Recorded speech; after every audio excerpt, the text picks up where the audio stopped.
હાલ નરેન્દ્ર મોદીને લઈને એક દુઃખદ સમાચાર સામે આવી રહ્યા છે। કોંગ્રેસ સંસદીય દળના અધ્યક્ષ સોનિયા ગાંધીએ કેન્દ્રની ભાજપ સરકાર પર પ્રહાર કરતા જણાવ્યું છે કે મહાત્મા ગાંધી રાષ્ટ્રીય ગ્રામીણ રોજગારી ગેરંટી અધિનિયમ એટલે કે મનરેગાને નબળી પાડીને સરકારે દેશના ગરીબ અને મજૂર વર્ગના અધિકારો પર બુલડોઝર ફેરવી દીધું છે। સોનિયા ગાંધીએ ચેતવણી આપી છે કે જો આ યોજનાના મૂળ સ્વરૂપ સાથે છેડછાડ કરવામાં આવશે તો ભારતના ગ્રામીણ વિસ્તારોમાં ગરીબી અને બેરોજગારનું સંકટ ઘેરું બનશે। તાજેતરમાં સંસદના વિપક્ષના ભારે હોબાળા વચ્ચે Viksit Bharat guarantee for employment and livelihood mission bill પસાર કરવામાં આવ્યું છે। આ નવો કાયદો મનરેગાનું સ્થાન લેશે તેવી ચર્ચા છે।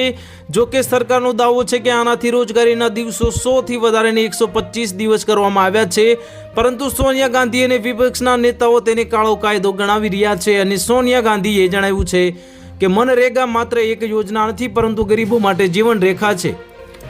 કોવિડ-19ના કપરા સમયમાં પણ આ યોજનાએ કરોડો લોકોને ભૂખમરાથી બચાવ્યા હતા। જો આ વ્યવસ્થા પડી ભાંગશે તો ગામડાઓમાંથી શહેરો તરફ પલાયન વધશે અને ગ્રામીણ અર્થતંત્ર છિન્ન ભિન્ન થઈ જશે।